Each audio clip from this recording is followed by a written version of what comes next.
Hello and welcome to the LRM podcast, sponsored by Adrian Flux Insurance. I'm Martin Dominy. And I'm Steve Miller. And you join us for an hour of chat about Land Rovers and everything to do with owning them. We're back on the Salmon Sofa. I'm not at the pub this week, which is a bit sad. I was disappointed. I really wanted to come along to see Ian and yourself rescue a TD5. It was a good day. I really enjoyed it. Very, very enjoyable experience. It didn't put up much of a fight, as you will have seen if you've checked out the YouTube video, which is live on the Land Rover Monthly YouTube channel. I'll admit, I have not seen it yet. I will. I'll have a look. I would say there was a technical hiccup because the day before you did your auction walk around at the NEC. With Ian. Yeah. He gets around, doesn't he? He does get around. But do you know what doesn't get around is our microphones. So unfortunately the audio on the Discovery Rescue is a bit rubbish. So for that we apologise. Fair enough. Technical glitch. I would say it won't happen again, but it probably will at some point. But we do what we can. Yeah. So TD5 went well. I'll obviously have to watch it on YouTube to find out. Yes. How bad was it? For those who haven't seen YouTube yet. The biggie on them, as is always the case, regardless of whether you're pulling one out of a field or buying one used, the chassis. We don't know what the chassis is like yet. We need to properly get underneath it, descale it, and see where it's really bad. Ian thinks it will need a rear quarter, possibly even a rear half chassis.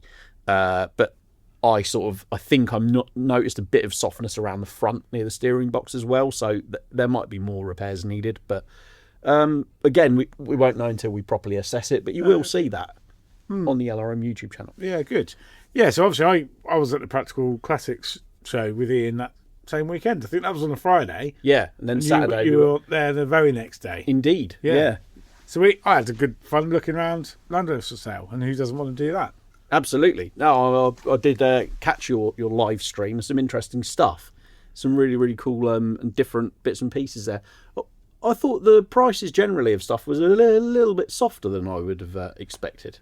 Yeah, I think there's a difference. So the Practical Classics show that's on in February, March time is obviously different to the NEC one in November. So they attract more, like what I'd class as more grassroots stuff. So it's a restoration show, isn't it? Yeah. So some of them are a bit more within reach.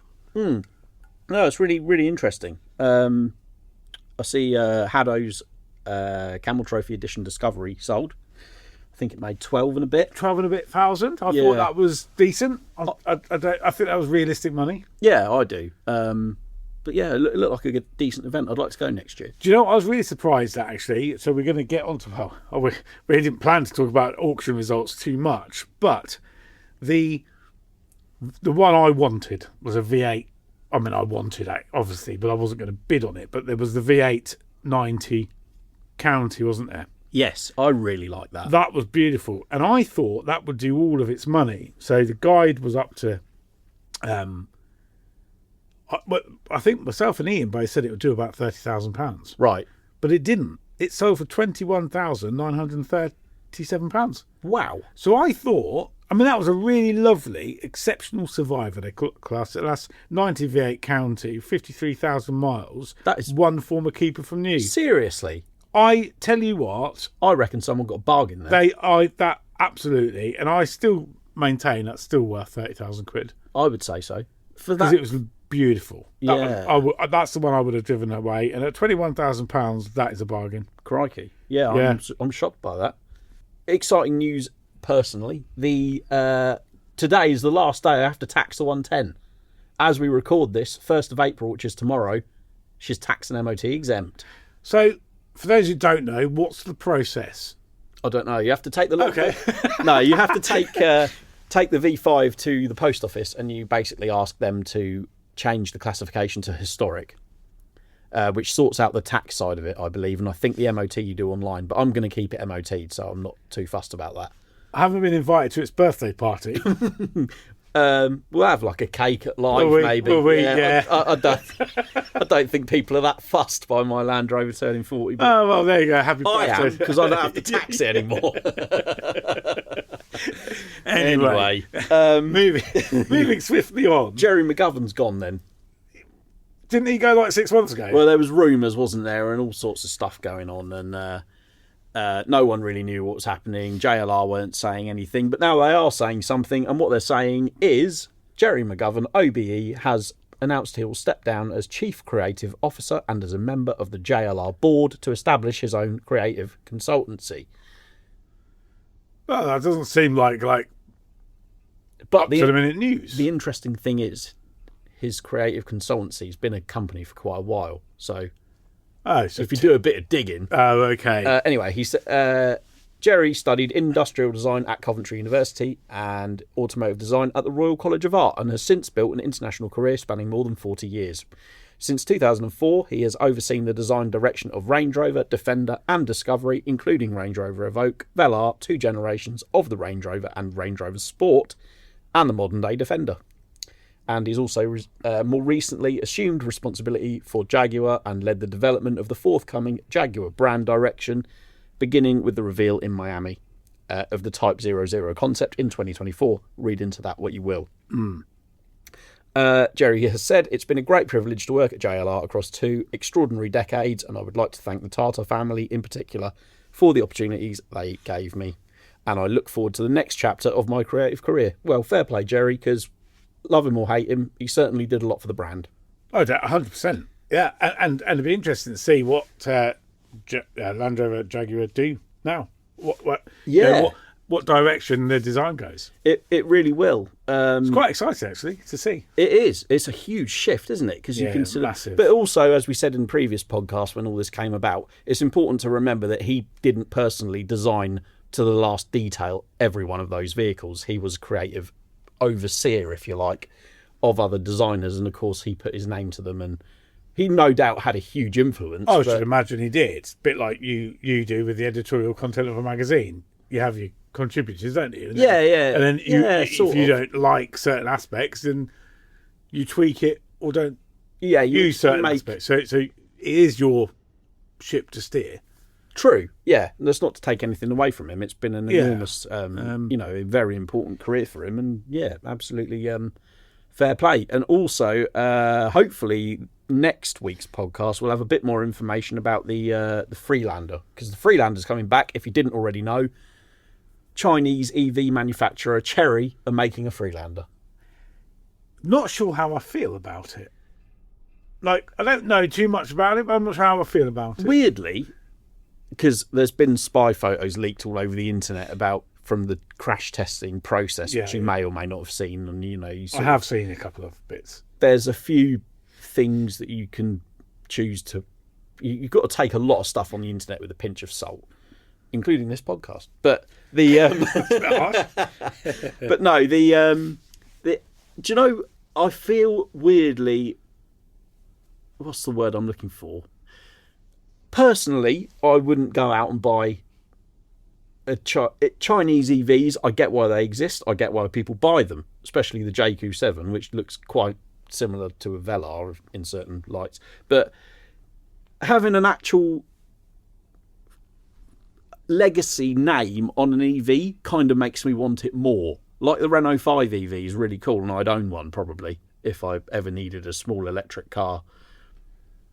I would do that. Whereas, and now that one of the Chinese manufacturers has gone to the hassle of getting a, Freelander. I like Freelanders. I've got, Well, you have a brace of them now, don't you? I do have a brace of them, yeah. Check me out. Someone's doing well. The green Freelander just continues to impress, and so much more economical than the grey one. But what I'm getting at is, I don't know, I kind of like it.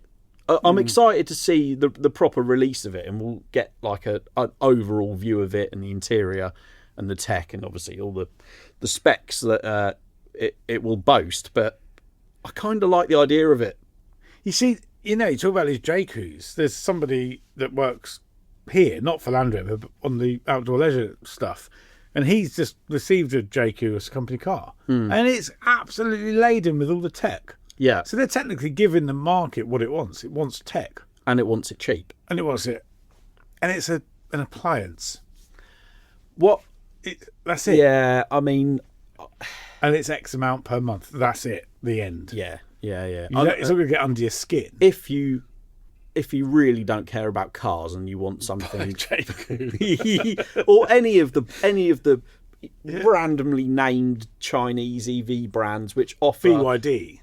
Yeah. Do you know that stands for Build Your Dream? Yeah, I was there when you realised that. Yeah. Yeah, we were talking about So it. what's it? Why does it say Build Your Dream on the back of that car? That's what BYD stands for, you half-wit. But yeah, but to me, the fact that they've named it after a legacy model, to coin a phrase, shows that they're perhaps a little bit more invested in maybe giving people that do care about cars a bit more of a, I don't know. Possibly. Let's wait and see. Do you think we'll get one in? I'd like to.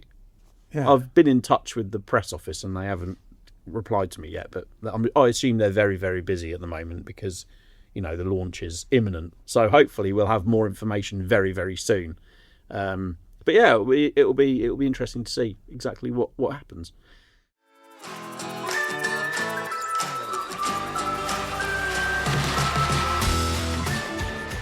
We're proud to partner with Adrian Flux, the UK's largest specialist motor insurance broker. If you're looking for Land Rover insurance, they should be your first stop. They even offer up to 15% off your premium for Owners Club members. Just call them directly on 0344 728 0417 for a quote and let them know you belong to an Owners Club to get a great deal. We've been busy though, haven't we? So last week we've been busy. We've been all over the country. We have been all over much. the country. Last week we had the pleasure of going to Surrey 4x4 tours. Our pal Gareth Jex, because we did Lantra training. We did. I think Gareth was kind of like a little bit shocked when he discovered that we'd never had any formal training driving Land Rovers or 4x4s. Yeah, and so he invited us down, didn't he, to his excellent premises. So it's a woodland in the, can't call it the Surrey Hills, but it felt very hilly. Is it not the Surrey Hills? I don't know. I think it is. It is Surrey Hills. Yeah, very leafy Surrey. very, very, very leafy. Went past some amazing looking houses, and then we went to his place, and myself, you, and Neil Watson. Yep. We took my TD5 around the M25. It's never been on the M25 before. Has it not? Not to my knowledge. Interesting. Yeah, yeah. It was not the most. As you say, it's a really lovely part of the country, and Gareth's premises, his site, if you like, which is laid out for 4x4 training. So it's not like a pay and play, but it's got everything you need to sort of prove that you know what you're doing with off. Because as you mentioned, a lot of people who own Land Rovers, myself included, have driven off-road for years and years and years. And like driving on the road, you pick up a lot of habits that you shouldn't, that are bad practice. You might not know a lot of stuff. You might have forgotten, maybe someone did teach you years ago and you've completely forgotten everything they said. It's a really, really good, quite eye-opening way of getting those good practices back on board, if you see what I mean. No, definitely. And what Lantra is basically it's if you're driving a 4x4 in a professional environment, but you could also take that to a green lane. The knowledge that we've gleaned from it definitely is valid for green laning or pay and play or our off-road course at Newbury, for example. Exactly, and it's so or much billing anywhere. Yeah, the skills are completely transferable anywhere that isn't tarmac, basically, and it's a lot more than just actually physically driving off-road as well. We learned about four-wheel drive systems. We learnt about ground reading, which was really interesting to me because I know a bit about ground reading from what I read in magazines all those years ago, funnily enough. But to have actually someone sat with you explaining it and what to look for and the subtle little nuances in the ground and in tracks, and you go, crikey, that actually makes loads of sense. And yeah, it was really, really good, wasn't it? We did. Yeah, for me, the ground reading was the number one learning that I took away. Right. And second to that was failed hill ascents. So Yes. failed ascents. Because what do you do? Now I know what to do. So you need to go on a course to find out. I That was think- really good. Yeah, I mean, even like I said, it was. I don't really see myself as a particularly good off-road driver because I've just learned off people who've sat with me doing trialing, things like that, going to pay and plays. You learn what works, you learn what doesn't. I guess in most respects, I'm sort of self-taught. Yeah, same here. You know, what you learn on one of those courses is the way perhaps you've been taught and isn't the best way, the way it should be done. That's the best for you, the best for the vehicle you're driving, the ground. Everything is it's all encompassing. It's really, really good. So you and I both had the same habit of going into something but not carrying enough speed. Yes. We were both steadier, weren't we? Yeah. Neil, you could tell Neil had got decades of experience. Yes, definitely. He was smooth, progressive. Smooth and, it's carrying the momentum. Yes. Whereas we were a bit apprehensive and a bit hesitant in places, whereas Neil foresaw and he built the speed up in enough progressively. Time. Yeah. In our defence, his 300 TDI 110, yeah, I noted, because I drove his round for a bit, was nicer to drive off-road than my 90. It's hard on the corners to get round. Yeah, because you've got. But it was a lot smoother. You're going to say, that's because the 300 TDI is the best engine. But it was better. That is why I prefer cable throttle actuated engines. They're just that much more connected and that much more smooth at low speed. That was highlighted in low box. As you get on the power, yeah, his was progressive and smoother in its delivery than the TD5 was a bit snatchy, possibly. They're a little bit more on-off. Yeah. So that was noted.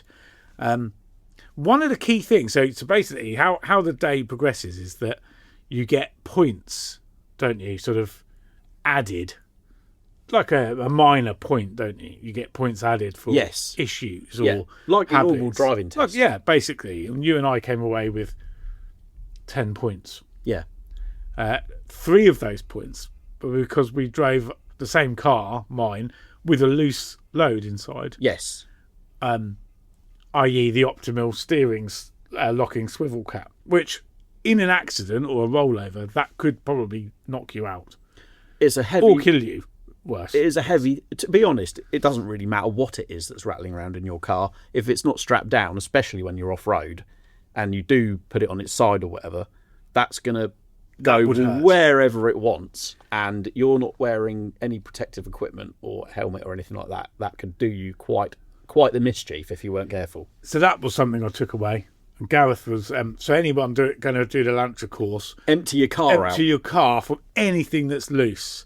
Because you will automatically be deducted 3 points. So there's a top tip there. Yeah, definitely. A bit of a pointer. Neil only actually got 3 points for his loose loads in the back. Gareth said, "Oh, Neil, your car's a bit of a death trap." I think he was harsh with death trap, but yeah, in the back, it probably was. Neil had just come back from doing a big navigational event at Bovingdon, and his 110 was still full of stuff from that. I mean, I think he had netting over it, but there still was stuff that was rattling about. So yeah, he got 3 points for that, but no other points. So no, he was very good. He's very, very good. There's a reason he's, But good news. In fact, the certificates arrived just this morning, so we're now qualified for 5 years. Yeah, certified. Gareth, absolutely cracking teacher as well. Really, really easy to get on with, funny, sort of puts you at ease, but very, very informative as an instructor. Just loved it. Spent a day in the woods and we sat in the cabin, didn't we, with Douglas the dog. Douglas the dog, yeah, and Tim as well. Tim, yes, ex Land Rover experienced driver. I think he used to train the drivers to drive. Yes, he was. So he instructed the instructors. So we were in great hands. So anyone that wants to check Gareth's place out, Surrey 4x4. Surrey 4x4 tours and training. Yes, you'll see them on Facebook. UK. They're on their website and on Instagram. But check them out, get yourself booked in. But really handy. Yeah, I feel more competent. Yeah, definitely, and it's the way you learn it as well, because obviously there is some sort of classroom based stuff, but then you actually go out and do it. It's not like you won't forget it. It's you've practiced what he's preached, so it's really, really embedded in me now, and I think I'll be a lot more capable and safe going forwards. Safety is of paramount of importance, isn't it? Especially off-road. Yeah, definitely. So, that was a cracking day. And, yeah, lovely part of the world. Tim's L322 as well was very nice. That did look good, didn't it? Just stood in the woods. I was like, ooh. It was completely standard apart from a set of all-terrains, and it had dark smoked rear reverse lights, but it looked proper, didn't it? It looked really cool. Yeah, nice bit of kit. Your 90 got spotted as its Balmoral heritage, didn't it? Yeah, Tim knew, apparently, because Coniston Green was used on the Royal Fleet. Yeah, so I didn't know TD5. this. Coniston Green, which is a 300 TDI colour, carried on onto the TD5 for Royal Estate use, whereas the colour that the TD5 should have been Belize Green. It was Belize, which is slightly darker. Yeah, there you go. He spotted it immediately. It was like, this is special vehicles. This is, oh, yeah. They started looking at the VIN number. Apparently, I think he said it was number 213 of the Royal Fleet. There you go. So there you go. Land Rover pub knowledge. That has to have added like at least £1,000 to its value. Definitely. Yeah. Oh, I love that. I just, coming back round the M25 the other day, didn't we? We went up the M1. Yeah. Felt like we were properly south from the Lincolnshire. Well, yeah. And it was like, yeah, this is cool, man. I really like your 90. It just gets the job done, doesn't it? It's just a nice thing. But yeah, it was funny actually. That's probably the first time I've driven back-to-back 90 versus 110 off-road. And it's really interesting because the 90 is a lot choppier and it chucks you about a lot more, but you're so much more manoeuvrable.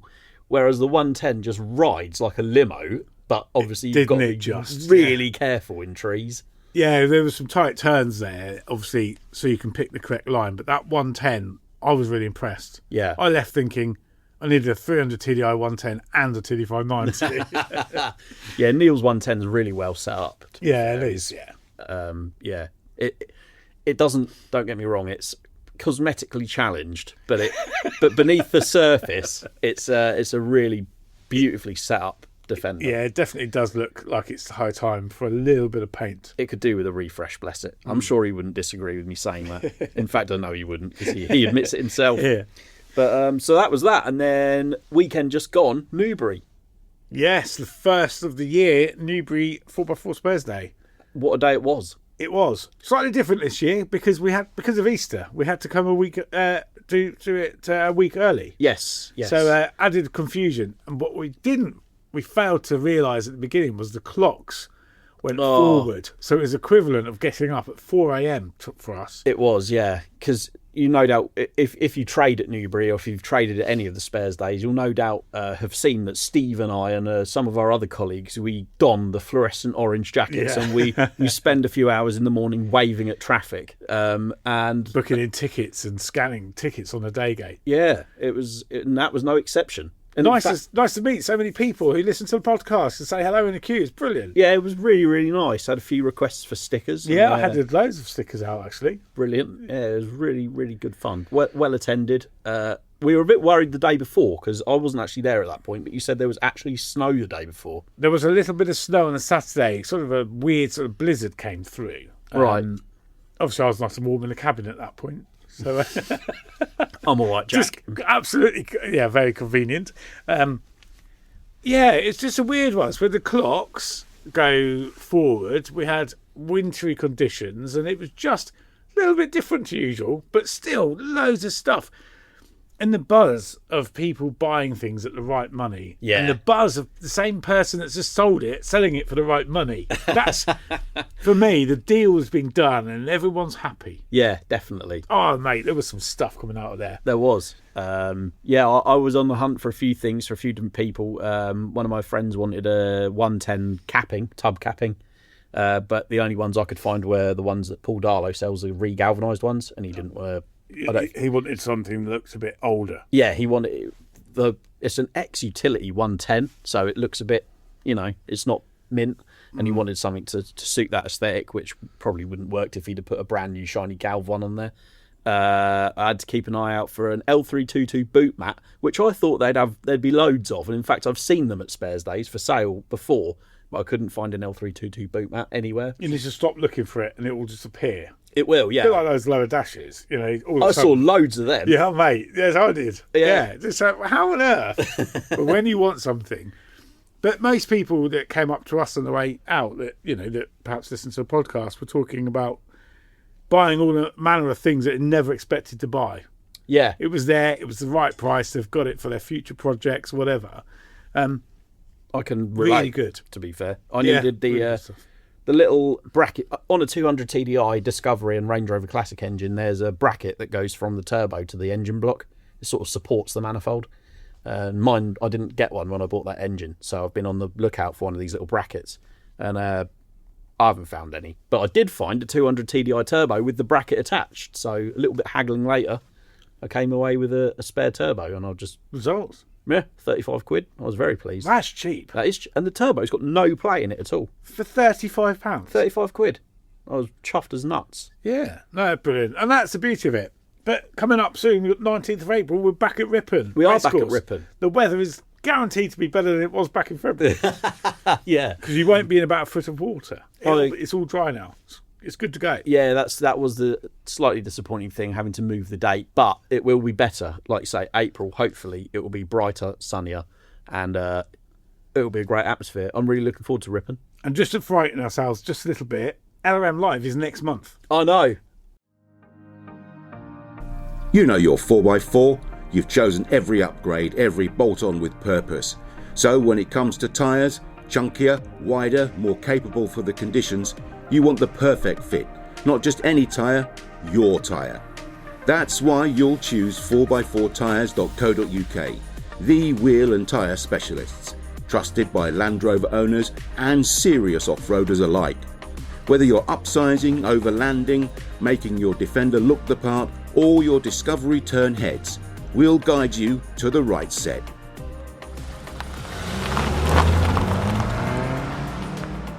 With over 800 fitting locations across the UK, from online to on-road, we've got you covered. Browse by vehicle, wheel size or brand. 4x4tyres.co.uk. The right fit, the right place, the right price. How was that? How good's that? Yeah, I know. Hey? That's crept up on If us. you're not joining us in the Malvern Hills for LRM Live, what are you doing? Go on the internet now, landrovermonthly.co.uk, book your tickets. It is going to be a quality weekend. On that weekend, 16th, 17th of May, there is literally nothing else you need to be doing with your life. No. And if there is something else you do with your life, cancel it and come to LRM Yeah, Live. even if you're getting married on that day, right? LRM Live is better. Yeah, forget about it. Just come to LRM Live. Save yourself all the heartache and expense and just come to the show. Music, camping, barbecues, mates, Land Rovers, arena. It's going to be quality. Yeah, the bill. I can't wait. And it's next month. And the weather's better. We're in springtime now. Summertime. I'm so buzzing to go camping. I might go this weekend, actually. Where are you going? I don't know, somewhere local. I just want to get out in the fresh air and have a campfire and cook a steak and camp. I need it now. It's something I've become to need now. Yeah. No, I know. I get you. But just quickly, jumping back to Newbury, I had a really nice email from a chap called Jacob Kent Ledger. He says, "Hey team at LRM, just wanted to say a massive thank you for organising the Newbury Day so well. It was my first time attending, so I took my dad with me as we're both lifelong Land Rover enthusiasts, and that's where the day started. Having pre-booked tickets made life so much easier, and we set about finding the parts we needed on the first stall we came to. We always say pre-book your tickets, because not only is it cheaper, but you get to bypass that enormous queue that winds through the car park. Definitely a thing to do. We've got that down to a T now, getting people in as fast as possible. Yeah, but pre-booking your tickets helps, because it's literally beep on your phone, QR code, you're straight in. Yeah. Anyway, he goes on to say, I'm currently rebuilding a Wolf, and there was no shortage of familiar faces and parts I needed for that. Plenty of bargains and lots of knowledge acquired. But the pinnacle for us was one seller in particular. Dad and I had a boot full of tools ready to go and collect a lightweight Land Rover after the show in Wales, but we spotted a Series 3 FFR for sale. And his dad said, if that's the same price as a lightweight, I'm having it. And the significance was he had a lovely, stunning one in 2018, which cost £1,500, which they sold to fund some other stuff. And we've not seen such a tidy one since, until Newbury on Sunday. So they did a deal, and they're picking it up in 2 weeks. So they bought some bits for a Wolf, and also came away with an FFR Series 3 109. So are they buying the lightweight as well? No, I think they're buying it instead. Okay. And he said it wouldn't have been possible without LRM, because the vehicle wasn't advertised anywhere else. This is the thing, that stuff that gets unearthed at these spares days has never seen the light of day anywhere else. No, that's exactly it. And I see the project vehicles come in, but I deliberately don't look at them. we had a little walk around on Saturday night, didn't we? And there's some really interesting stuff on trailers. That Series 2A Dormobile. Yes. That was awesome. That was a serious project for somebody. Yeah, big project. There was a lovely little Series 1 as well. There's a bobtail Range Rover off-roader on massive tyres. It was just... Oh, I didn't see that. Yeah, there's some really, really cool stuff.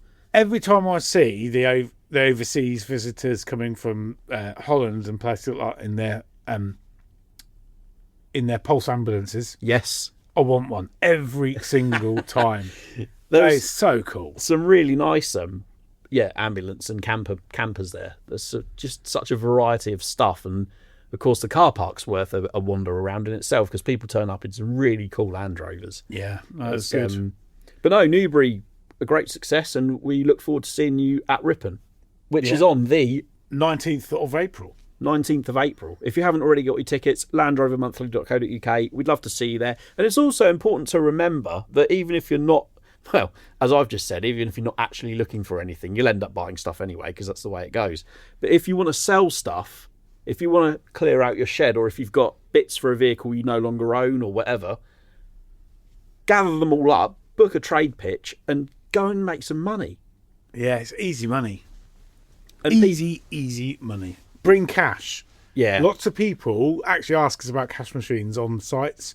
We don't have cash machines. No, sadly not. And so just bring cash. Definitely.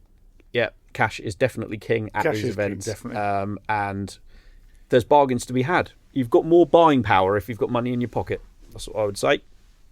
Definitely. So yeah, and also if, like I said, if you're not buying, not selling, come along and just see Land Rovers and chat to people. It's the people. It's you come away with knowledge as well because there's so many experts in the field. Yeah, definitely. Like everyone will know something about what you need to know about. Is there the knowledge is there? You just got to speak to people. I come away from every Autojumble buzzing just because it's such a nice way of bringing the community together. Within our happy place. We are. I love in it. The field, surrounded by Land love Rovers. it. It's brilliant. Long may it continue.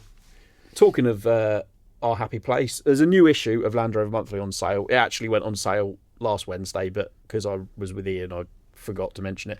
But you should go out and buy it. And one of the reasons you should go out and buy it is because the cover star is a very, very cool little 90 with, as we've ascertained, Oh yes, a very, very bespoke and fancy camping trailer. So a lot more bespoke and fancy than mine. Yeah, it is. Yeah, it's cool. it is. It It's cool. is very, very nice. The chap who owns it, called Jim, he nearly bought a Series 1. He missed out. So he thought, you know what, I'm going to do the next best thing. I'm going to build a retro heritage-inspired Defender.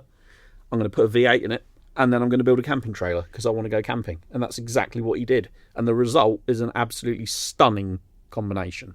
I think you'll agree. It's a beautiful, your sort of quintessential Keswick green type Defender, but he's got a Lexus 4-litre 3UZ V8 in it. Really? Yeah. Which is unusual. Quite a. I've seen one other converted one at a dyno day a few years ago, but yeah, apparently it's a really, really good combination. It's quite an efficient engine for a V8 and very smooth. Obviously, Japanese build quality, very reliable. So yeah, he pulled the TDI out and he's put that in. And the camping trailer is a thing of beauty. He's got proper 270-degree awning. Yeah, that's lovely. Shower cubicle off the side and a fold-out roof tent, and the inside's all decked out with the kitchen and everything. Really, really cool. So do, for heaven's sake, check that out in the latest issue of Land Rover Monthly, which you can buy in shops, or you can go online and subscribe, save money, and get it delivered. That is the thing you need to do. I think so. Yeah, that's what I'd do. That's what I would do personally. It just makes more sense. But yeah, I'll tell you what, as we've sort of inadvertently done feature of the week already, should we have a little product of the week? Would you like that, Steve? I would. I'm always intrigued as to what you're going to deliver me. Well, Stephen, today we're going to carry on with the camping theme because we're so excited about camping season coming into full swing. Terra Firma have launched a new roof tent. Okay. This is a hard shell tent. It's a really cool design. Look at it. For the record, I'm showing Steve the tent.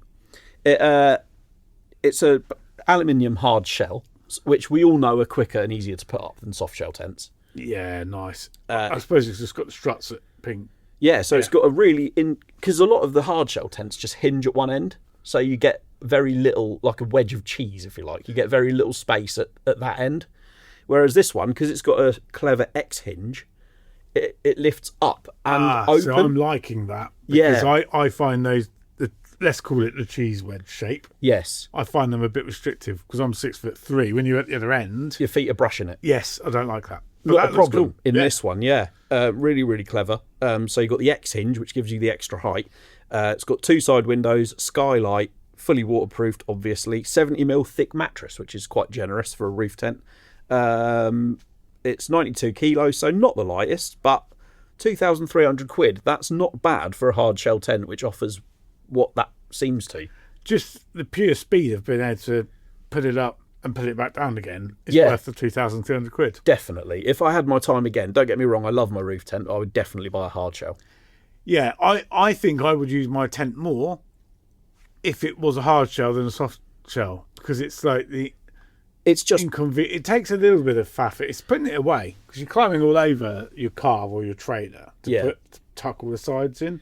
Yeah, and zip the cover on, and it's they well, as we've said before, they both have their pros and cons. Soft shells are a lot lighter, generally speaking, but they tend to be cheaper. They tend to be better priced, but they are a little bit more faff to open up and put away. But you know, once you're doing it regularly, it becomes second nature, doesn't it? Same with anything.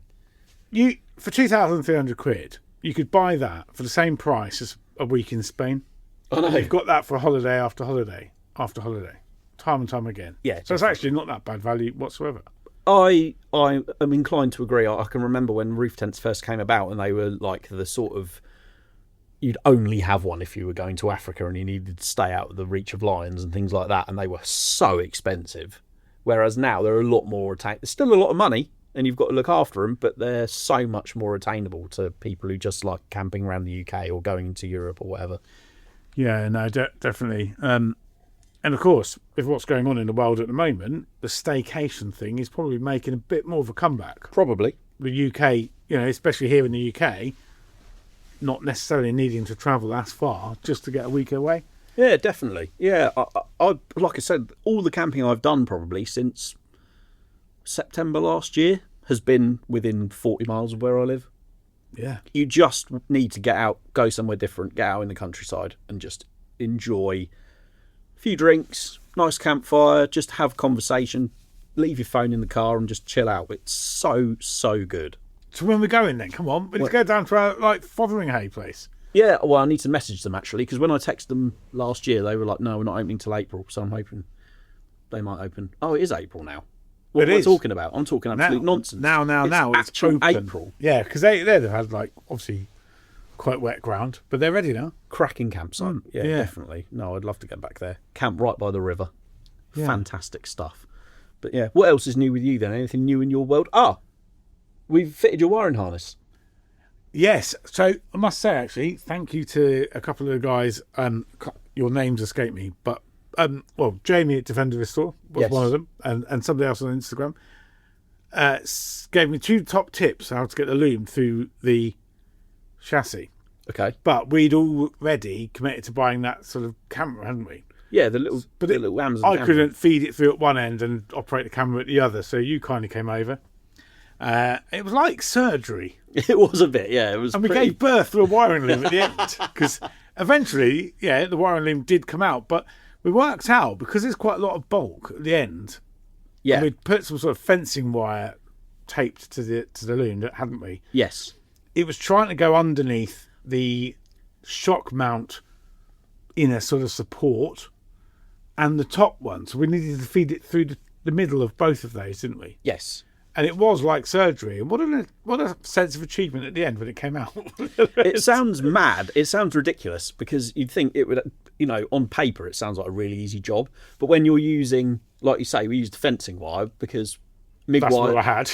Well, MIG wire's too floppy and brake pipe can be too bulky, as we found with my 109. But trying to manipulate it to not push into the top of the rail or the bottom of the rail was where we were struggling, wasn't it? And you needed to twist, because it needed to go through 2 sections. So whilst it went through one, then it was in the wrong position to go through the other. Yes. So it's hitting the bottom and then hitting the top. But the little camera, that's where it came into its own, because you could see where it was going and how you could manipulate it, through holes in the chassis to get it in the right place. And when it actually went through, it was so easy, wasn't it? Definitely a 2-person operation, that was. I think so, yeah. One at one end.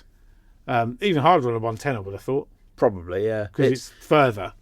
And also, you're trying to feed the wire. You're not feeding it down a straight path. You're having to push it in like it's running parallel to the chassis, so it gets snagged up on the hole as it goes in. And, it's just it's a fiddly job, isn't it? But once the brake pipes are on, your tub is almost ready, isn't it? I actually went into the paint shop yesterday to see the tub. Status report? Which is, so it's painted underneath. So what we've done is tintable Raptor underneath. Okay. To give it that sort of textured finish, like a stone chip finish. That was all painted. It's got a process to the tub, actually. Right. There's actually quite a lot of nooks and crannies to get in and paint and a process. Obviously, it's been primed in the back, but the outer wings and end panels are all been painted in gloss. So I saw that yesterday for the first time. And first thing Martin, the painter, said to me, "Oh, it's a funny colour." I said, "Yeah, it is, but get it out in the light and it's banging." It's one half of it looked brown. The other half, I'm really looking forward to it. So obviously the cappings have all been masked off. Yeah. So when that pops to the fresh galvanised cappings, that's going to be amazing. It's going to look lovely. But I just haven't quite. So it's going to be ready.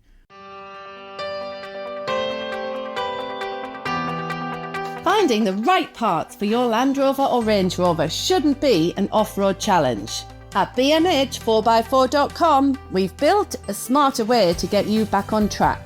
Our new website is now live, the simple, fast and reliable way to find the parts and accessories you need. Supplying quality parts for Defender 1983 to 2016, Discovery 1, 2, 3 and 4, Range Rover Sport 2005 to 2013 with Range Rover P38A and L322 coming soon. All parts are backed by expert knowledge, quick delivery and a 2-year quality guarantee. Visit bmh4x4.com, built by enthusiasts for enthusiasts.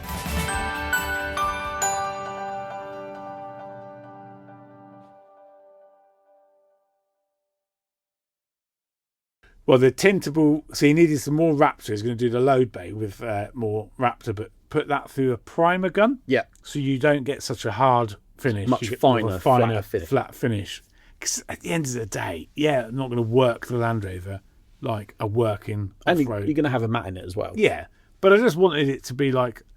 A little bit more hardware. Yeah. Yeah. And it adds sand insulation, actually. Yes. As well. How am I going to get that out of their paint shop to my house? Is it going to be a mission and a half without scratching it? Yeah. I'm frightened.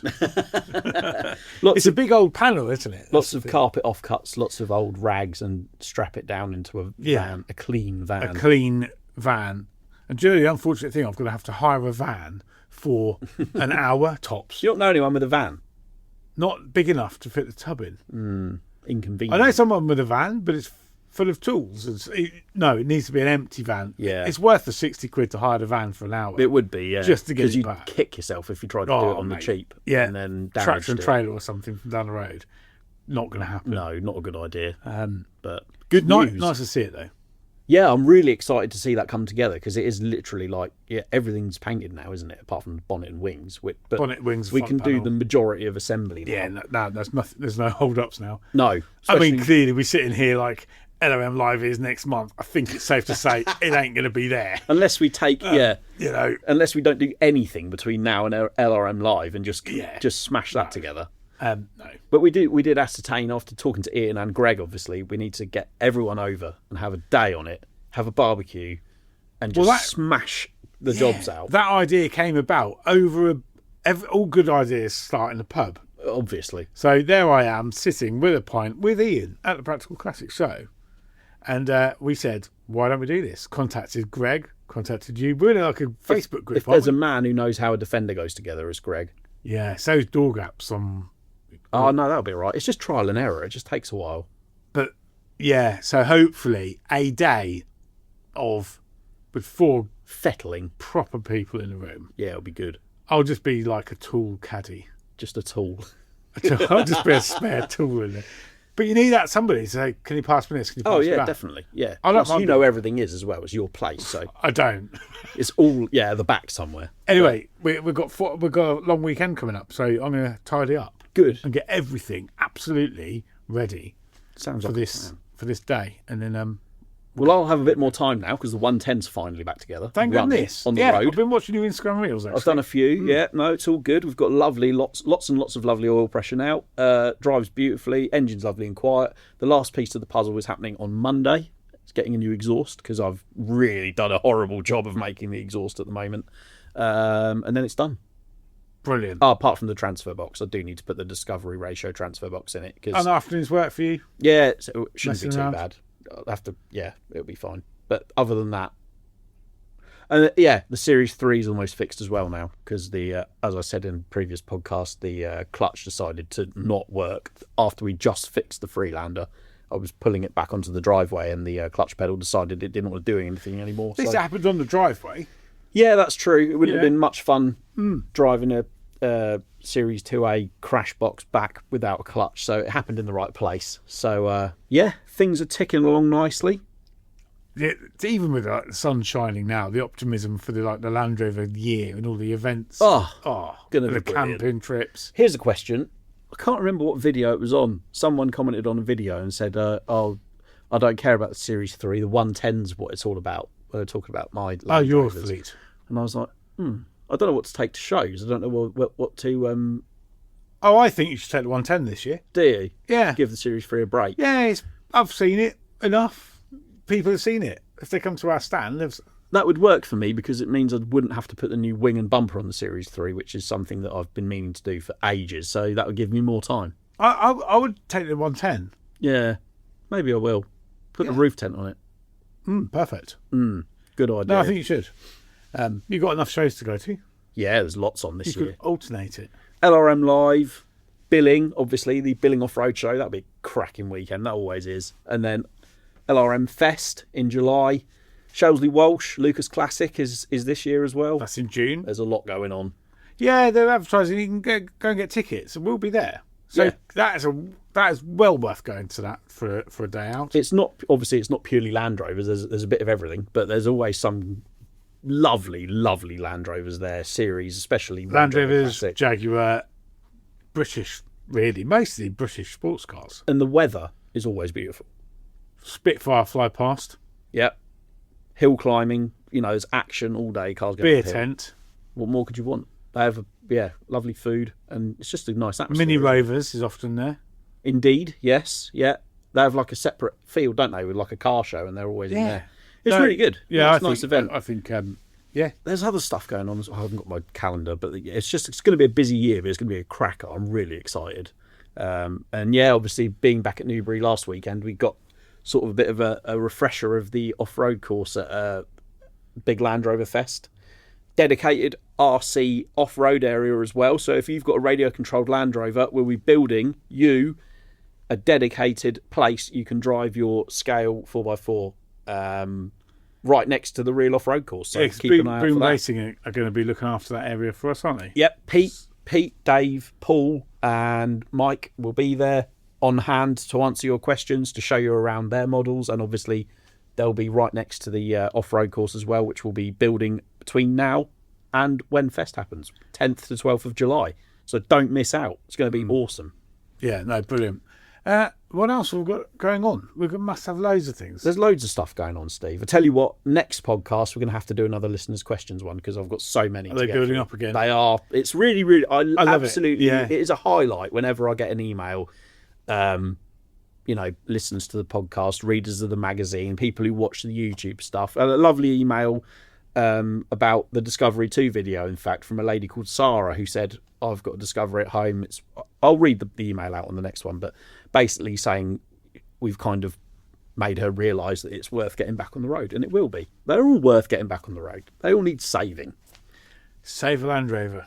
Yeah, do your bit. Save a Land Rover. But no, I think we'll call it there, shall we? Yeah, because next time, like you say, listeners' questions. We'll bash through some more listeners' questions. But in the meantime, subscribe to the magazine if you don't already. It has got so much great Land Rover stuff in it. Whether you like off-roading, overlanding, camping, you like classics, you like the technical side of things, I'm blowing my own trumpet here. There's a fantastic tech piece in the current issue on fitting Holly Sniper EFI to a Rover V8. That's a modification probably worth doing, isn't it? Do you know what? I've known about EFI, like modern EFI, for a long while, but I've never really considered it for Land Rovers, because in my mind it's super expensive. You wouldn't spend that, you'd spend it elsewhere. It actually isn't that expensive anymore for what it offers and how much more efficient and reliable it makes your engine. So check that out. I went to go and visit 101 Parts to shoot that, and as you can imagine, photographing that work in the engine bay of a 101, which is between the front seats, was pretty interesting. Yeah, I look forward to reading it. Yeah, that's cracking. So yeah, landrovermonthly.co.uk. You can get your magazine subscription. You can get your event tickets for LRM Live. Do not miss it. I know we keep banging on about it, but it's going to be amazing. So don't miss LRM Live. Get your fest tickets, and we'll see you at Ripon before them anyway. So Ripon Autojumble, if you're in that neck of the woods, even if you're not, it's worth travelling to, because there's so many parts that aren't for sale at at Newbury and Malvern. No, they don't make the journey down, because you're attracting people from Scotland, Cumbria, Newcastle, Durham, Northumbria. It's a different mix. And it's a beautiful part of the country, so why not make a weekend of it? Go camping up in New Yorkshire, come to the Autojumble on Sunday. You won't regret it. It's going to be awesome. Or book a trade stand, camp over. Yes. Sell some stuff, buy some stuff. What's not to like? You've talked me into it. Yeah, mate. Do you know what, though? If I look around my place and your place, we've got enough for a stand. I don't even go to my unit anymore. I'm so scared of the amount of stuff in there. It's absolutely ridiculous. But anyway, right, that's quite enough. Sign up to the email newsletter as well as the last thing. landrovermonthly.co.uk. Hit the button and you'll learn all about what's happening, what's going on in the world of Land Rover, and be part of the community. Follow Land Rover Martin. Oh yeah, you can see my oil pressure shenanigans on Instagram, and you can also follow Steve on Steve Miller Automotive. And obviously follow Land Rover Monthly on Facebook and Instagram, and sign up to the YouTube channel. Right. Guess what time it is? Lunchtime. Yes, let's go. Let's go. Thanks ever so much for listening, and we'll see you on the next one. Bye for now. Down, out, down, out, down, out.